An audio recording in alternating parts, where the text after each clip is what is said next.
খুব সহজে বাসায় কিভাবে মিট বক্স তৈরি করবেন সেই রেসিপিটি নিয়ে হাজির হয়ে গেলাম।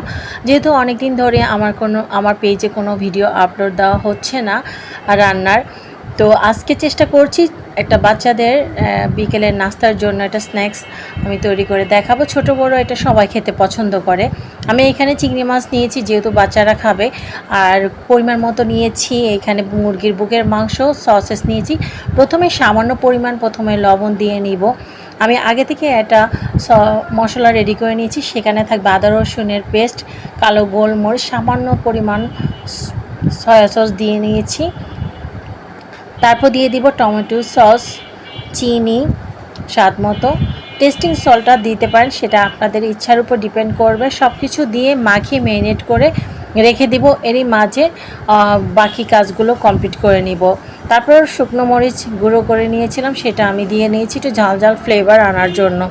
আমি আগে থেকে একটা বড় সাইজের আলু সেটাকে বয়েল করে রেখেছি। এখন সেখানে অল্প পরিমাণ কর্নফ্লাওয়ার দিয়ে তারপর ফ্রাই করে নিব। পরিমাণ মতো কুকিং অয়েল দিয়ে প্রথমে আলুগুলোকে ফ্রাই করে নিচ্ছি। আলুটা সিদ্ধ করার সময় সামান্য পরিমাণ লবণ দিয়ে নিয়েছি। এ পর্যায়ে কোনো লবণ অ্যাড করা লাগবে না। কর্নফ্লাওয়ারটা দেওয়াতে আলুগুলো সুন্দর মতো ক্রিস্পি হবে, সেই তেলেই বাকি জিনিসগুলোকে ভেজে নেব। তো এখানে আমি নিয়েছি কর্নফ্লাওয়ার, ময়দা আর ব্রেড ক্রাম্বস, সব উপকরণগুলো সুন্দর মতো মিশিয়ে নিলাম। এখানে কোনো প্রকার লবণ অ্যাড করার কোনো প্রয়োজন নেই। তারপর ম্যারিনেট করে রাখা মাংসগুলো, চিংড়ি মাছগুলো, সসেসগুলো সুন্দর মতো মাখিয়ে নিতে। সব কিছু কোট করা হয়ে গেলে তারপর তেলে ফ্রাই করে নিতে হবে। আমি এক এক করে চিকেনগুলোকে, তারপরে সসেস, চিংড়ি মাছ সবগুলোকে ফ্রাই করে নিয়েছি। একসাথে সব কিছু নিয়ে নিলাম। আলু, তারপর হোমমেড মেয়োনিজটা আমি বাসায় তৈরি করে নিলাম নিজের হাতে। তারপর সেটাই এখন উপর থেকে সুন্দর মতো এইভাবে দিয়ে নিচ্ছি।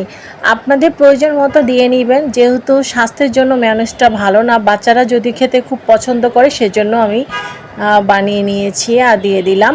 আর এটা তো মেয়োনিজ ছাড়া তো ভালোই লাগবে না, আরও কিছু পরিমাণ আমি টমেটো কেচাপ দিয়ে নিলাম।